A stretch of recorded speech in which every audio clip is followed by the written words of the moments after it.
Service in State College, Pennsylvania has issued a severe thunderstorm warning for Lancaster County in south central Pennsylvania, southeastern York County in south central Pennsylvania, until 8:15 p.m. At 6:44 p.m., severe thunderstorms were located along a line extending from Columbia to Brogue to Stewartstown, moving northeast at 30 miles per hour.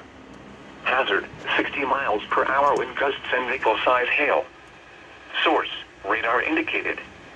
Impact, expects damage to roofs, siding, and trees. Locations impacted include Lancaster, Ephrata, Columbia, Lidditz, Millersville, Willow Street, Mount Joy, Red Lion, New Holland, Spry, Manheim, and East Petersburg. This includes the following interstates: the Pennsylvania Turnpike from mile markers 270 to 295. Interstate 83 between mile marker 0 and 10, and near mile marker 12. Stay inside a well-built structure and keep away from windows. Repeating, a severe thunderstorm warning has been issued until 8:15 p.m. for the following counties: Lancaster and York.